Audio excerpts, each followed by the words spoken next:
আসসালামু আলাইকুম। কেমন আছেন আপনারা? আশা করি আপনারা প্রত্যেকেই খুব ভালো আছেন।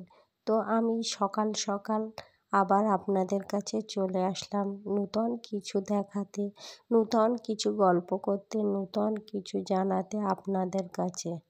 আপনারা হচ্ছেন আমার বন্ধু বান্ধবী সব কিছুই। আপনারা যদি একটু আমার পাশে থাকেন, আমার ভিডিওটা দেখেন, তো আমার খুব আনন্দ লাগে, ভালো লাগে। প্রচণ্ড আনন্দের সহিত আমার কাজ করতেও খুব ভালো লাগে যে আপনাদের কাছে কিছু ভিডিও শেয়ার করব। তার জন্যে ভিডিও বানাতেও আমার ভালো লাগে।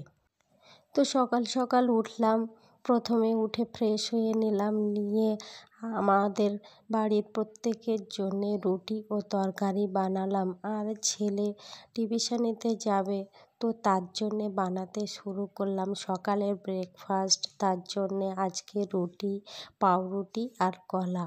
ও পাউরুটিটা একটু পোড়া পোড়া পছন্দ করে খেতে, কিন্তু আমি বা আপনাদের দাদাভাই ওরকম পছন্দ করে না।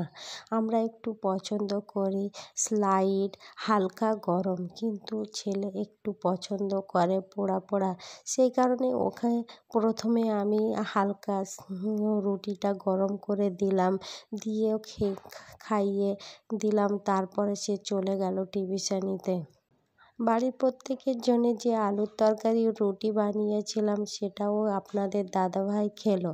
সকালে ব্রেকফাস্টেই আমরা প্রত্যেকেই সেরে নিলাম। সেরে আমার বেসিনে অনেক থালাবাটি পড়েছিল, তো ভাবলাম সেগুলি একটু মাজা ঘষা করে নিই। থালা বাসনগুলি আমি মাজা ঘষা করলাম খুব সুন্দরভাবে। একে একে ওগুলি উপর করে দিলাম। উপর করে দিলে পানিটি যখন ঝরে পড়বে, থালার নিচে একটা থালা বসিয়ে দিয়েছিলাম। যখন পানিটি ঝরে যাবে তখন ওগুলি আমি আর র্যাকে সাজিয়ে রাখবো। পানি সমস্ত রাখলে র্যাকটা খুব তাড়াতাড়ি নষ্ট হয়ে যাবে। সেই কারণে আমি যখন থালাবাটি ধুই চেষ্টা করি যে আগে পানিটি ঝরিয়ে নেই, তারপরে আমি র্যাকে রাখার চেষ্টা করি। এদিকে আপনাদের দাদাভাই বাজার করে দিয়ে দোকানে তো চলে গেল। কি বাজার নিয়ে আসলো সেটা আর দেখার সময় পেলাম না। পরে দেখব, ভাবলাম যে থালাবাটিগুলি মাজা ঘষা করে নেই।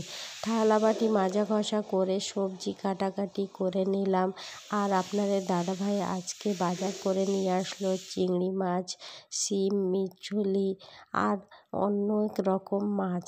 তো ফ্রিজে ছিল 2 পিস ভাঙন মাছের মাথা, সেটাও বার করে পানিতে বুড়িয়ে দিলাম। আর ওদিকে যে রুই মাছটি নিয়ে আসলো সেটা কাটাকুটি করে মশলা মাখিয়ে ম্যাগনেট করে রেখে দিলাম 5-10 মিনিটের জন্যে।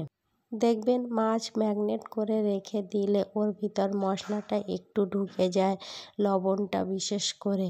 আর মাছের মধ্যে যদি লবণ না ঢোকে তাহলে মাছটা খুব একটা ভালো লাগে না। আপনারা একবার বাড়িতে ট্রাই করে দেখতে পারেন। একে সমস্ত মাছগুলি আমি ভাজতে শুরু করলাম। মাছগুলি ভেজে দিলাম। মা ওইদিকে চুলাতে রান্না শুরু করে দিয়েছে। আমি বেশি অংশ মাকে হেল্প করি মাছ ভেজে দেওয়া। মাছ ভাজাটা অনেক সময় লাগে, তো মা মাছটি ভাজতে গেলে পুড়িয়ে ফেলে। বয়স হয়ে গেছে, তো অতটা ধৈর্য নেই। সেই জন্যে আমি যখনই বাড়িতে মাছ রান্না হয় মাছটা অবশ্যই ভেজে দিই। আবার মাঝে মধ্যে আমিও রান্না করি, মাও রান্না করে। আমি রান্না করতে গেলে গ্যাসেতেই রান্না করি, আর মা রান্না করতে গেলে মা চুলাতেই করে। আগেকার দিনের মানুষ তো, বুঝতেই তো পারছেন। তো সন্ধ্যার দিকে আমরা চাটা খেয়ে নিলাম। নিয়ে আমি জামা কাপড়গুলো ইস্ত্রি করেছিলাম সেগুলো আমি আমার আলমারিতে তুলে ফেললাম। আর 2 দিন আগে একটা মাল অর্ডার করেছিলাম, জিও মার্ট থেকে নয়, এটা আমি অর্ডার করেছিলাম মিশো থেকে। তো সেটা আর খুলে দেখা হলো না। আমি তার ফাঁকে তো একটু চলে গিয়েছিলাম আমার শ্বশুর বাড়িতে। তো বাড়িতে আসলাম, তো এসে তারপরে 2 দিন পরেই আমি ওটা খুলে দেখছিলাম যে কেমন এসছে এই ফুলদানিটা। এটা অবশ্য ফুলদানি নয়, এটা ফুলদানির উপরে সাজানো পাতা টাইপের একটা জিনিস।